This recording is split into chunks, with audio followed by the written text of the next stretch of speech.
Hi guys, follow me on Instagram to never ever miss any of my crazy updates. Hi guys and welcome to another vlog. I am driving this. This is the Hyundai Venue iMT. This is the sport trim.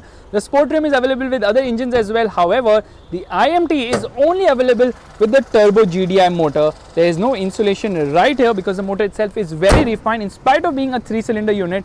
Now of course I've reviewed the Venue multiple times, so we are going to restrict ourselves to the sport trim today. You see there is this red treatment, sort of a doctor sign, and it gets halogen units. This is the LED DRL, that is the indicator, fog lamp also halogen. Now the car is a little dirty, pardon me for that. It gets a gloss black finishing and a lot of color placement or treatment done on this particular car. So you got this black finishing here. Actually it looks nice. This is grey color with a black roof, but that's not really contrast as such. But you get a white color as well with a contrast roof, rather a black colored roof, piano black finishing, nice.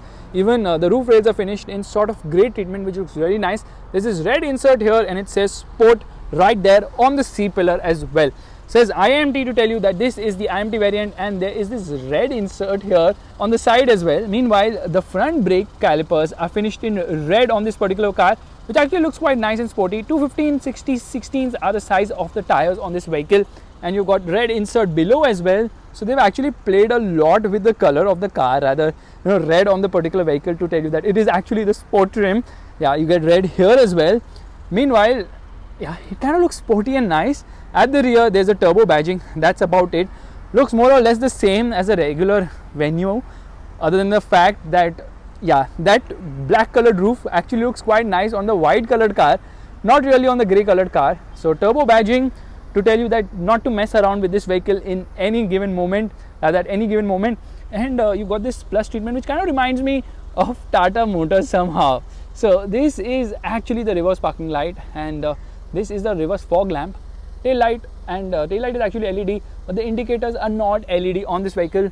The roof spoiler also get this gloss black finishing, and the car is a little dirty because I thought it's an SUV, so I actually took it off-road as such.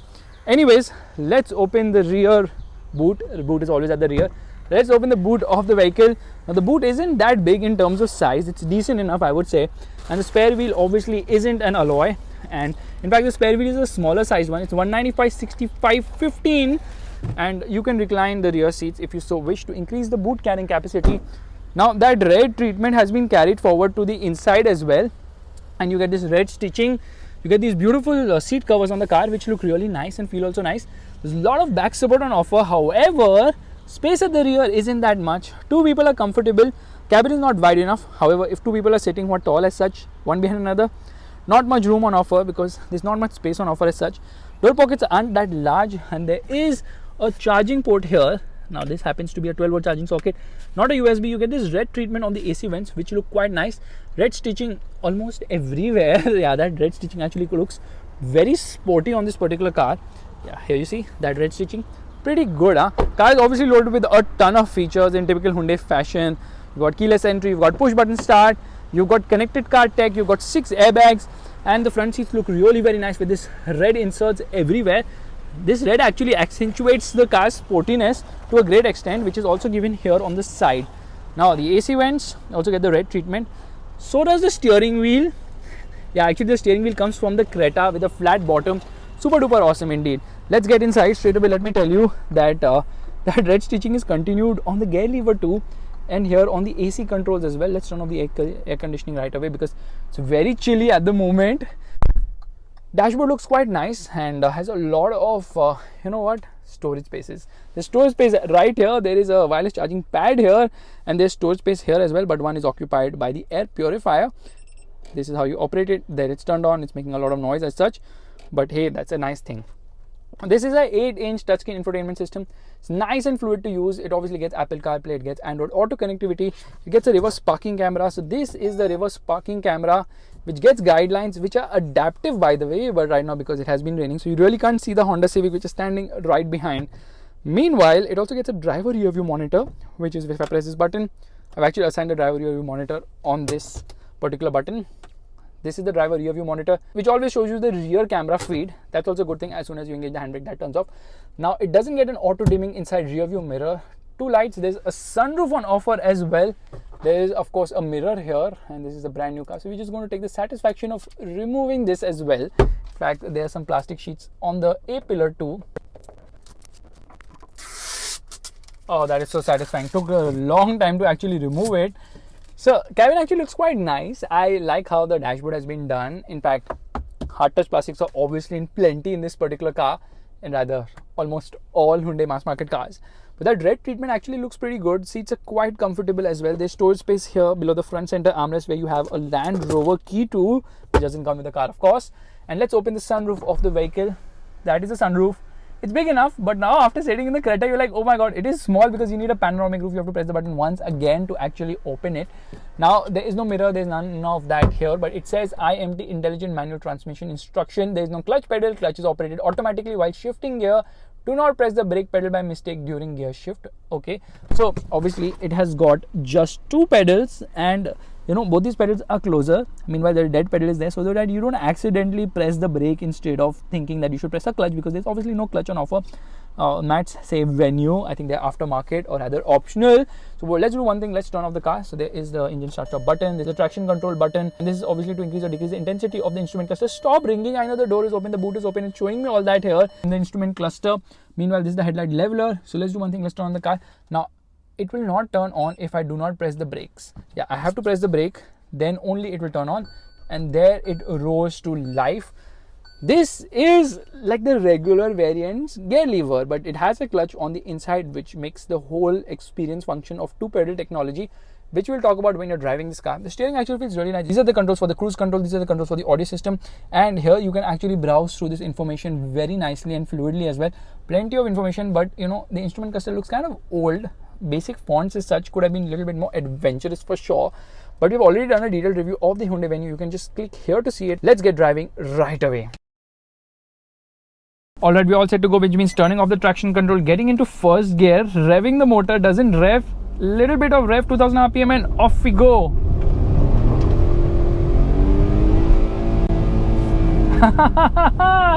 I forgot to shit because I'm in an automatic award.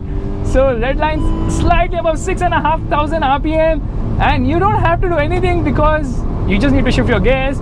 You don't have to get onto the clutch because there's no clutch. The clutch is actually inside this. Yes, the clutch is inside the gear lever itself, and there's a lot of complex trickery right there. You can see there's a person sitting there, and that guy's pressing the clutch every time you want to make a shift. So I'll tell you what, if I move the lever a little bit behind there, yeah, now it's in neutral, but it's coming down, and then it picks up the revs if I'm revving it.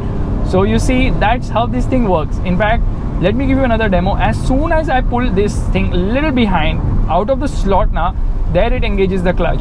So that's how it works. So basically, there's a transmission control unit which works with this whole system to ensure that every time you need the clutch to be engaged, the clutch is engaged. And the whole system works really flawlessly well that you will be baffled how smooth it is.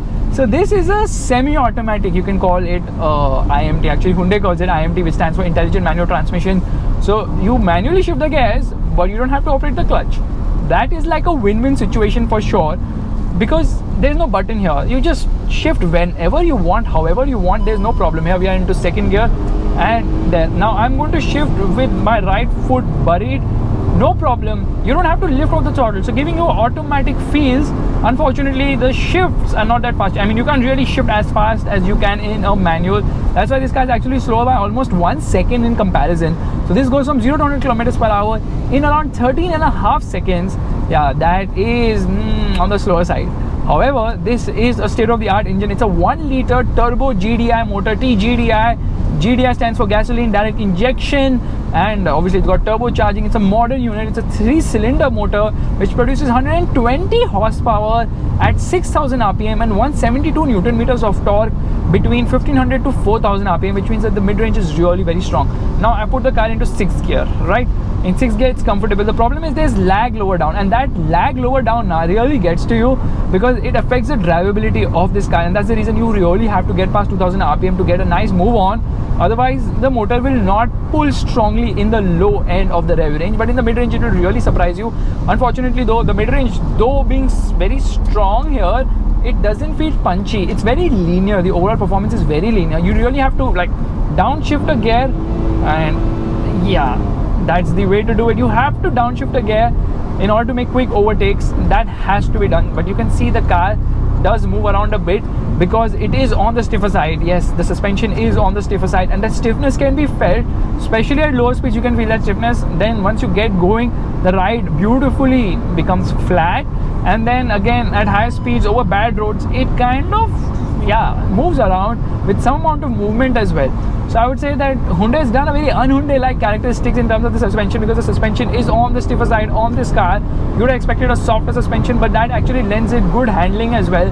So yes, body roll is well contained, car feels eager around the corners, but the steering does not really match the eagerness of the chassis and the suspension, because it doesn't weigh up that brilliantly well. It does self-center nicely. I mean, in the center position it's not weighing, but you know, it doesn't really give you a fluid response or a feedback when you're making a turn. So that's the issue with the steering wheel. So not really an enthusiast car, in spite of the fact that there are a lot of these red inserts both on the interior as well as the exteriors to improve the overall handling of this car. Just kidding, they are purely cosmetic things. So you really have to avoid the bumps because it really crashes through them, because the suspension is that stiff here. You know, you will be tempted to actually press the brake pedal to make a shift. You don't have to press the brake, you don't have to press the accelerator. You can shift as and when you like a manual gearbox, and this thing has your back. Yes, the clutch is inside this. It immediately activates when you move it around from the refined gates. The clutch is activated in no time at all. Here we are into first gear. So now in first gear, what I'm going to do is, we've come to a standstill. I have left the accelerator, I've left the brakes. So it's crawling at around 5 kilometers per hour. So it has got the crawl mode as well. And over inclines and declines also, it's not just going to roll ahead or roll back. That's also a very good thing. This is pure crawling which I'm doing right now. Onto the gas, here we go. 6,500 RPM. Slightly above that is where the red line lies of this motor. Left foot on the brake, right foot on the accelerator, revving the motor, revs to 2,000 RPM, and off we go. And because of that, I immediately forget, you know what, Faisal, we need to make a shift. I'm like, okay, everything is automatic. So it gives you a proper automatic vibe when you're driving at lower speed, because of the crawling function is so brilliant, and it's very convenient a gearbox. This is 1,000 times better than an AMT without a doubt. It feels so good to drive this car because you don't have to worry about the clutch, but then the clutch gives you an advantage which is missing here, because you can slip the clutch anytime, and once you slip the clutch, where you can do aggressive launches, you can get the car faster off the line. And that's not all. When you slip the clutch, well, you can do wheel spins as well, which is not possible in this car, and that's the reason why it slows down, because you cannot aggressively launch it. Similar case with the DCT, they've dialed in that lag in the DCT just for longevity of the gearbox as well. Now we are into first gear, revving the motor, and off we go. No wheel spins in this car, absolutely none. Motor could have been faster revving. My right foot is buried. Yeah, it is absolutely buried to the ground because I am not lifting off for shifts, and you don't need to do, because the clutch manages beautifully well. So this is a very smart way of giving someone an affordable automatic option. Because what happens, let's assume you really slow down, okay, you really slow down and you're saying, right now we'll come to 6th gear. Now I'm in 6th gear, alrighty. Now once you slow down in 6th gear, obviously the gear cannot hold it. The engine cannot run at such low speeds in a higher gear, right? Then what happens? It will ask you to upshift. Now the thing is that the engine has super tall gearing, but yet it's able to withstand 6th gear at 40 kilometers per hour. That's absolutely baffling. Now we are into 2nd gear, and there it crosses 100 kilometers per hour in 2nd gear itself. No, it does not. It does 90 kilometers per hour in 2nd gear itself. So motor actually becomes vocal in the top end, and around 5,000 RPM now it shows some amount of enthusiasm, additional enthusiasm at around 5,000 RPM. So that's where actually the real punch lies of this motor. Mid-range is good. Actually the mid-range is the strongest suit of this motor, but that enthusiasm in terms of vocalness and sportiness only comes past 5,000 RPM. You see, the car does move around on bad bumps. Unfortunately, the suspension is not as comfortable, but the good thing is, since this is like a smaller car or a car which is addressed towards the younger audience, okay, you saw that, younger audience, they have actually tuned it for a bit of sportiness as well. But the steering could have done with more feel and feedback for sure, which is usually the case with most Hyundai cars, that you know, they dial the steering, they tune it more for comfort than actual aggression. Meanwhile, this is available in 4 variants. Actually, yeah, 2 trims are on offer. Okay, SX and SXO in 4 variants, because there's a sport variant as well. So the sport variant can be opted for between either of these 2 variants, making it total of 4 variants, and an additional 20,000 for the sport variant, an additional 20,000 for the iMT or the manual. And as I see it, for 20,000 more, getting rid of the clutch is an absolute genius idea for those who really don't enjoy driving as much. Still, a manual is the best way to drive, I believe, but those who don't want to take care of the clutch themselves, well, this is an absolute genius idea by Hyundai. The gearing is super duper tall, though in the interest of fuel economy, probably because they didn't bother to change the gear ratios from the Stonic, and that's the reason why the gearing is so much on the taller side. Anyways, motor has enthusiasm. You do not feel that you're driving a manual at all. Okay, that is how convenient it is, because if I slot into 6th gear here, I don't care. I can drive in 6th gear without any issue whatsoever. I can drive in the city in 1st or 2nd gear. The car does not stall. No matter if you come to a standstill, it will not stall, because the clutch will automatically get engaged as well. So it's real massive convenience of driving. Now, in terms of pricing, like I told you, 4 variants, the price range starts at 11.6 lakh rupees and goes all the way to 13.21 lakhs for the top end variant which you're driving right now. And it is actually a lakh cheaper than the DCT variant, which makes it really very attractive for those who don't want to spend a lot more money for an automatic. Only 20,000 more is like a super duper deal without a doubt. But the deal aside, it is also how this thing works. It's like magic how beautifully well the clutch works, because there's no button you need to press here. There is no button at all. You just shift as per your convenience. Only thing is you can't shift as fast as you do in a manual. Actually, sometimes you can, but because you can't immediately launch the car with that much enthusiasm, it is not that quick off the line. Some wheel spin, yeah, I could have slipped the clutch and done some wheel spin. That would have been really awesome. Now you're driving in 6th gear, and your speed comes to a level where the 6th gear cannot operate or cannot function at all. Then what is going to happen? Well, it is going to tell you it is time to make a downshift, and the car won't stall. The car just does not stall at all. The horn is like having cough syrup. Needs cough syrup, actually. It's not that fluid, so you're going to really slow down. And here we are. It can handle it till 40 kilometers per hour. Beyond that, below that rather, it just struggles. So here, if I get into the gas, it's like, please shift down, please shift down, please shift down. So it's not going to neutral, because if I get into the throttle, no, there's no response. So if I get into the accelerator, neither does it accelerate, neither does it rev in neutral. It just keeps making this noise. We are in 6th gear right now. Car has not stalled. Car won't move ahead either. It's moving ahead very slowly here into 1st gear, and there it starts a move along. So that is how it's actually done. Very smartly done. It's an automatic in one way, and it's a manual in another way. It gives you benefit of both the things in one go. That's super duper splendid. Now we are going to do some crawling to just exactly see how this works as brilliantly as I claim it to be. So here we are into 1st gear, and in 1st gear I have completely left everything. No brake, no accelerator, none of that. Obviously I don't have a clutch also. It's going to crawl. It's going to crawl very comfortably, do a speed of around 5 to 7 kilometers per hour. But then these big bumps come and they really rattle you, because it is just so stiff. My goodness, I'm moving all over the place. So not the most comfortable car as such.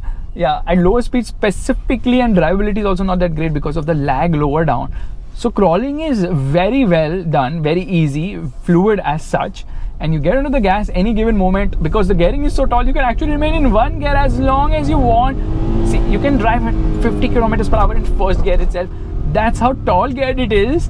But then it also saves more fuel if you rev the nuts out. In terms of fuel economy, it's similar to the manual, I believe. So it should return somewhere around 12 to 13 kilometers per liter in the city, stretching almost till 15-16 kilometers on the highway.